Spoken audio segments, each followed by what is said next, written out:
Hello everyone, welcome to my channel. आज हम इस वीडियो में एस ब्लॉक एलिमेंट्स का वाटर के साथ किस प्रकार रिएक्शन होता है, क्या कॉन्सेप्ट है, डिटेल में देखेंगे। हम बीएससी फर्स्ट सेमेस्टर के unit 3 S and P block elements unit पढ़ रहे हैं, जिसमें हमने पिछले वीडियो में chemical properties of S block metals का जो कॉन्सेप्ट है वो समझा है। एयर के साथ एस ब्लॉक एलिमेंट्स का रिएक्शन किस प्रकार होता है उसको डिस्कस किया था। आज हम इस पर्टिकुलर वीडियो में वाटर एंड नाइट्रोजन के साथ एस ब्लॉक एलिमेंट्स का रिएक्शन डिस्कस करेंगे। तो पहले हम वाटर का रिएक्शन देखते हैं। So alkali metals react vigorously with water and form hydroxide, which are strong alkalis. Elements of the second group also react with water to form hydroxide, and these hydroxide are also alkaline in nature, but their basicity is less than that of elements of the first group. ठीक है, तो यहाँ पे concept क्या कहा गया है कि एल्कली मेटल मतलब कि जो ग्रुप फर्स्ट के मेटल्स होते हैं वो वाटर के साथ बहुत तेजी से, बहुत वाइग्रेसली जो है वो रिएक्शन करते हैं और हाइड्रोक्साइड बनाते हैं। ठीक है, alkali metal react vigorously with water and form hydroxide, and ये जो हाइड्रोक्साइड होते हैं वो स्ट्रॉन्ग एल्केलिस यानी कि स्ट्रॉन्ग बेस होते हैं। जैसे अगर हम यहाँ पे रिएक्शन देखते हैं, एग्जाम्पल अगर हम देखें तो सोडियम जो है वो वाटर के साथ, सोडियम जो है वाटर के साथ रिएक्ट करके जो है सोडियम हाइड्रोक्साइड बनाता है, जो कि बेस होता है, क्षारीय नेचर का होता है। तो इसीलिए ये क्या होते हैं, स्ट्रॉन्ग बेस होते हैं। तो इस प्रकार से सोडियम हाइड्रोक्साइड बनता है। जैसे ये हमारा पहला रिएक्शन हो गया। अब अगर ग्रुप सेकंड की बात करें तो ग्रुप सेकंड के एलिमेंट्स भी जो है वो वाटर के साथ रिएक्शन करके हाइड्रोक्साइड ही बनाते हैं। जैसे कि कैल्शियम जो है वाटर के साथ रिएक्ट करके कैल्शियम हाइड्रोक्साइड बनाएगा। ठीक है, इस प्रकार से। लेकिन जो ग्रुप सेकंड के जो हाइड्रोक्साइड होते हैं वो एल्केलिन या बेसिक नेचर के होते हैं। तो इनकी बेसिसिटी जो है वो ग्रुप फर्स्ट के हाइड्रोक्साइड से कम होती है। देखिए, दोनों हाइड्रोक्साइड बनाते हैं। ये ग्रुप फर्स्ट का एलिमेंट है, ये ग्रुप सेकंड का एलिमेंट है। दोनों वाटर के साथ रिएक्ट करके हाइड्रोक्साइड बनाते हैं। लेकिन इनका डिफरेंस क्या है, दोनों दोनों बेस हैं, दोनों क्षारीय प्रकृति के होते हैं। लेकिन ग्रुप फर्स्ट के जो लेकिन जो ग्रुप फर्स्ट के जो बेसिसिटी है, ठीक है, ये जो हमारा जो कंपाउंड बना है उसका जो बेसिसिटी है वो ग्रुप सेकेंड का जो बेसिसिटी है उसकी तुलना में ज्यादा होता है।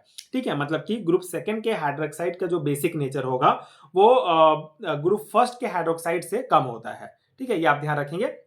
इसका जो बेस है, बेसिसिटी है, वो ज्यादा होगा और इसका थोड़ा कम होगा इसकी तुलना में। ये है। ठीक है, यहाँ पे एक टेबल दिया गया है, इसको आप थोड़ा सा देखेंगे तो आपको और अच्छे से समझ में आ जाएगा। ये आप याद रखेंगे।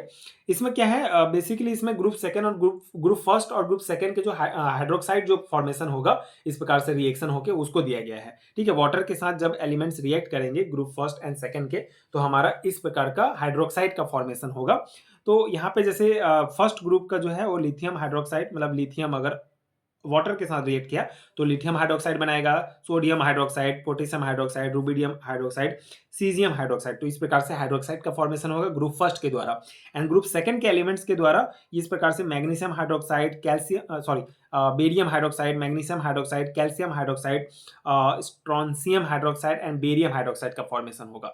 तो यहाँ पे जो आप देखेंगे एल्किलिनिटी का, मतलब इसके बेसिसिटी का जो कॉन्सेप्ट है वो अगर हम नीचे की तरफ जाते हैं तो इंक्रीज होते जाता है, इंक्रीज एल्किलिनिटी। ठीक है, मतलब दोनों ग्रुप में ऊपर से नीचे की अगर हम बढ़ते हैं तो इस जो है ये एल्किलिनिटी जो है इसका इंक्रीज होते जाता है। इसका मेन कारण क्या होता है कि मेटल आयन का साइज, मतलब कि यहाँ पे अगर हम नीचे बढ़ते जाते हैं तो मेटल आयन का साइज बढ़ते जाता है। तो मेटल और OH बॉन्ड का जो अट्रैक्शन है वो कम होते जाता है, इसलिए OH आयन जो है अधिक आसानी से उपलब्ध हो जाता है। और OH आयन मतलब बेस से रिलेटेड है OH आयन। ठीक है, तो OH आयन की अवेलेबिलिटी बढ़ता है, मतलब ये इजिली मिल जाता है, जिसके कारण इसका जो बेसिक नेचर है, एल्कैलिन नेचर है, वो बढ़ता जाता है। ठीक है, तो ये बेसिक कॉन्सेप्ट है। आई होप आपको समझ में आ गया होगा। यहाँ पे डिक्रीज बेसिसिटी दिया गया है, मतलब ग्रुप फर्स्ट एंड सेकंड के हाइड्रोक्साइड में इस तरह जाएंगे तो बेसिसिटी जो है वो डिक्रीज होता है। अब आगे हमारा कुछ पॉइंट है, जैसे व्हेन एल्कली मेटल्स एक्सेप्ट है ये sorry except lithium react with water, H2 gas is rapidly released with catches fire. Hence alkali metal cannot be kept in the open in water or air. They have to do kept immersed in kerosene oil. ठीक है, तो यहाँ पे क्या है कि जो alkali metals होते हैं लिथियम को छोड़कर बाकी मेटल्स जो होते हैं जैसे कि सोडियम और पोटेशियम, ये पानी के साथ बहुत तेजी से रिएक्शन करते हैं, ठीक है। जो हमारे फर्स्ट ग्रुप के एलिमेंट्स होंगे एल्केली मेटल्स, लिथियम को छोड़कर, ये आप ध्यान रखेंगे क्योंकि यहीं से ऑब्जेक्टिव टाइप क्वेश्चंस बनता है, ठीक है, कि वाटर के साथ कौन ज़्यादा रिएक्टिव है, तो लिथियम का ऑप्शन रहेगा, कौन नहीं है तो ये आप टिक लगाएंगे, ठीक है। तो जैसे सोडियम पोटेशियम जो है पानी के साथ बहुत जल्दी रिएक्शन करता है, तो इस रिएक्शन से हाइड्रोजन गैस बहुत तेजी से निकलता है और रिएक्शन के दौरान काफी हीट भी पैदा होता है, इसलिए निकली हुई हाइड्रोजन गैस जो है वो जो है आग पकड़ लेता है, ठीक है, कैचेस फायर कहा है, तो आग पकड़ लेता है। इसीलिए जो ये जो मेटल्स होते हैं फर्स्ट ग्रुप के, हाइड्रोजन, लिथियम, हाइड्रोजन, पोटेशियम, ये जो मेटल्स होते हैं इनको खुला में नहीं रखा जाता है, मतलब वाटर या एयर के कांटेक्ट में नहीं रखा जा सकता, तो क्योंकि ये मॉइस्चर और ऑक्सीजन के साथ जल्दी रिएक्शन करके आग पकड़ लेता है, इसलिए इन्हें सुरक्षित रखने के लिए केरोसिन या फिर इमर्स्ड मतलब कि डुबा कर जो है रखा जाता है, केरोसिन के अंदर में, केरोसिन ऑयल में डुबा कर रखा जाता है, ताकि मेटल का जो डायरेक्ट कांटेक्ट है वो वाटर या एयर की मॉइस्चर से ना हो पाए, ठीक है। तो ये बेसिक हो गया हमारा वाटर का रिएक्शन, ठीक है, किस प्रकार से वाटर से फर्स्ट एंड सेकंड ग्रुप के एस ब्लॉक एलिमेंट्स रिएक्ट करके क्या बनाएंगे, हाइड्रोक्साइड बनाते हैं, ठीक है। तो आई होप आपको समझ में आ गया होगा। नेक्स्ट हमारा जो रिएक्शन है वो नाइट्रोजन के साथ किस प्रकार से रिएक्शन होगा।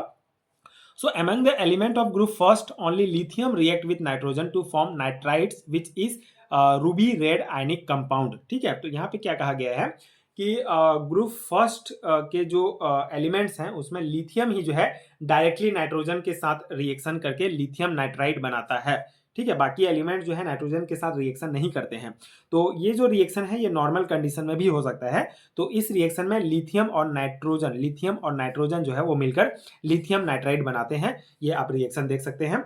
And lithium nitride Li3N give back to N2 on heating ammonia gas is obtained or reacting with water, ठीक है। तो ये जो है ये बेसिकली जो लिथियम नाइट्राइड है हमारा ये ये एक रूबी रेड कलर का आयनिक कंपाउंड होता है, ठीक है, इसलिए यहाँ पे कहा गया है रूबी रेड आयनिक कंपाउंड होता है ये लिथियम नाइट्राइड, ठीक है हमारा।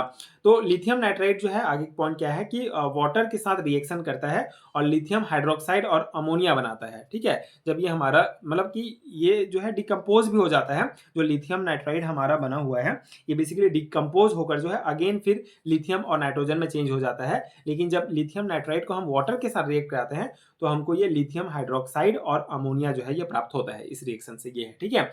All the elements of group second react with nitrogen at high temperature and give ionic nitrides. अब देखिए ग्रुप फर्स्ट के जो एलिमेंट्स हैं उसमें सिर्फ लिथियम ही हाइड्रोजन के साथ रिएक्ट करता है, लेकिन ग्रुप सेकंड के जो एलिमेंट्स हैं वो सभी एलिमेंट जो है वो नाइट्रोजन के साथ हाई टेम्परेचर में रिएक्ट करते हैं और आयनिक नाइट्राइड जो हमको देते हैं, ठीक है। सो ग्रुप सेकंड के एलिमेंट नाइट्रोजन के साथ हाई टेम्परेचर पर रिएक्शन करके जो हमको नाइट्राइड्स देते हैं और इसका जनरल रिएक्शन होता है जैसे हमारा 3M प्लस N2 M3N2, ठीक है, ये जनरल रिएक्शन है। यहाँ पे बेसिकली जो M है ये रिप्रेजेंट करता है ग्रुप सेकंड के मेटल्स को, ठीक है। जैसे अगर हम एग्जांपल देखें तो मैग्नीशियम जो है वो नाइट्रोजन के साथ जो है वो रिएक्शन करता है और मैग्नीशियम नाइट्राइड देता है, ठीक है। तो इस प्रकार से ये हमारा ग्रुप सेकंड के जो एलिमेंट्स हैं वो नाइट्राइड्स, आयनिक नाइट्राइड्स जो है देते हैं। तो इस तरह से अगर हम और एग्जांपल देखें जैसे ये हमारा कैल्शियम, ये कैल्शियम का एग्जांपल है, ठीक है। कैल्शियम जो है वो नाइट्रोजन के साथ रिएक्ट करके ये कैल्शियम नाइट्राइड देता है और फिर ये जो कैल्शियम नाइट्राइड है ये वाटर के साथ रिएक्ट करके जो है हमको यहाँ पे फिर हाइड्रोक्साइड बनता है यहाँ पे, ठीक है। मतलब ग्रुप सेकंड का जो नाइट्राइड ग्रुप सेकंड से जब नाइट्रोजन के साथ रिएक्ट करके जो नाइट्राइड बनेगा वो नाइट्राइड जो है फिर वाटर के साथ रिएक्ट करके जो है हमको मेटल हाइड्रोक्साइड देता है, ठीक है। तो इस प्रकार से और अमोनिया भी जो है इसका बाय प्रोडक्ट हमको प्राप्त होता है, ठीक है। जैसे ये रिएक्शन है कैल्शियम नाइट्राइड जो है वाटर के साथ रिएक्ट करके ये जो है हाइड्रोक्साइड दे रहा है, ठीक है, मेटल हाइड्रोक्साइड, कैल्शियम हाइड्रोक्साइड। यहाँ पे एक पॉइंट है beryllium nitride due to high percentage of covalency it is not obtain as crystalline solid due to low lattice energy and is somewhat volatile, ठीक है। तो इस पॉइंट का मतलब क्या है कि बेसिकली ग्रुप ये जो बेरिलियम नाइट्राइड है यहाँ पे आपका बेरिलियम नाइट्राइड का बात किया गया है, तो ये जो है ग्रुप सेकंड का नाइट्राइड है, लेकिन बाकी ग्रुप सेकंड के नाइट्राइड की तुलना में इसमें जो कोवलेंट कैरेक्टर होता है, ठीक है, इसका जो कोवलेंट कैरेक्टर होता है वो बहुत ज़्यादा होता है, ठीक है? क्योंकि यहाँ ऐसा इसलिए होता है क्योंकि Be2+ जो है वो बहुत छोटा आयन होता है और उसकी चार्ज डेंसिटी जो है वो बहुत ज़्यादा होती है, बहुत ज़्यादा अधिक होता है। तो ये नाइट्रोजन के जो हमारा N3- आयन है उसको बहुत स्ट्रांगली जो है वो पोलराइज करता है। इस कारण से जो Be2+ है वो N3- के बीच में जो है जो बॉन्डिंग होता है, बीच में बॉन्डिंग में जो है वो कोवलेंट कैरेक्टर जो है वो बढ़ जाता है। तो इसलिए जो बेरिलियम नाइट्राइड है ये हाई परसेंटेज ऑफ कोवेलेंसी जो है वो दर्शाता है, मतलब कि इसमें आयनिक कैरेक्टर की तुलना में कोवलेंट कैरेक्टर जो है वो अधिक होता है। तो ये कहा गया है, इस पॉइंट में आप ध्यान रखेंगे। ठीक है, तो ये हमारा पूरा डिटेल में कॉन्सेप्ट हो गया। मतलब पहला टॉपिक हमारा पूरा कवर हो गया। हमने एयर के साथ, वाटर के साथ, नाइट्रोजन के साथ किस प्रकार से एस ब्लॉक के एलिमेंट्स रिएक्ट करते हैं पूरा डिटेल में समझा है। प्रॉपर नोट्स मैंने आपको दिया है। लॉन्ग टाइप क्वेश्चन में भी पूछा जा सकता है तीनों को एक साथ, तो आप ध्यान रखेंगे एंड ये प्रॉपर नोट्स आप याद करेंगे। आई होप कि आपको समझ में आ गया होगा।